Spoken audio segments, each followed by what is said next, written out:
Sir, I am waiting for you. Ma'am साहब हटिए यहाँ से।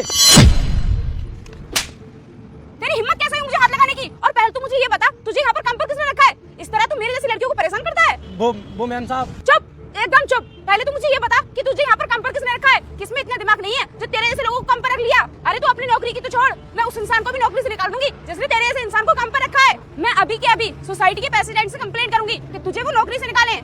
मैम साहब आप हमारी शिकायत करने से पहले एक बार हमारी बात तो सुन लो।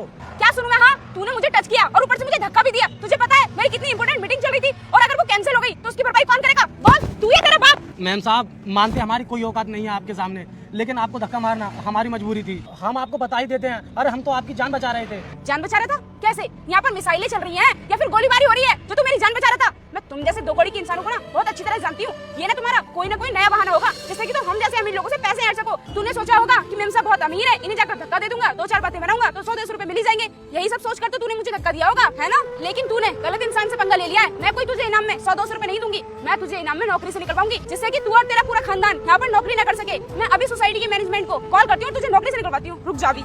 नहीं मैम साहब मैं आपके आगे हाथ जोड़ता हूँ, आप ऐसा मत करो। अगर आपको लगता है कि मेरी वजह से आपके कपड़े गंदे हुए हैं तो मैं आपके कपड़े साफ कर दूंगा। क्या तू मेरे कपड़े जीप से चाट के साफ करेगा या फिर मेरी सैंडल जीप से चाट के साफ करेगा? हाँ बोल, कर सकता है? नहीं कर सकता ना, इसलिए मैं अभी सोसाइटी के मैनेजमेंट को कॉल करूंगी और तुझे धक्के मारकर बाहर निकलवाऊंगी। जब सोसाइटी के सारे लोग तुझे देखेंगे ना तब तुझे बेइज्जती महसूस होगी, तब तुझे पता चलेगा कि मेरी जैसी अमीर लड़की से पंगा लेने का अंजाम क्या होता है। रुक जा तू। रुक जाइए। एक बार सोसाइटी के प्रेसिडेंट को कॉल करने से पहले ये तो जान लीजिए कि इसने आपको धक्का मारा क्यों था। अच्छा, तो आप इस सिक्योरिटी गार्ड की तरफदारी कर रहे हो?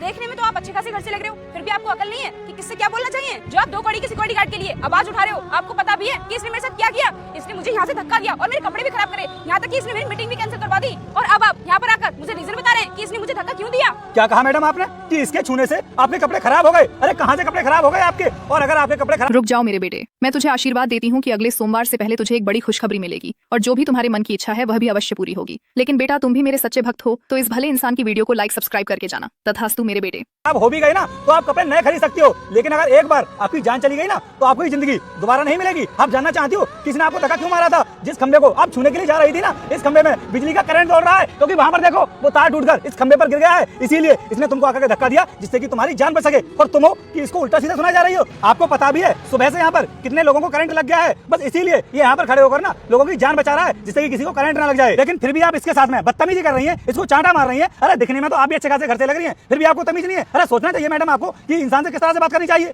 सॉरी, मुझे पता नहीं था कि इस पोल में करंट आ रहा है। वो मेरी मीटिंग चल रही थी।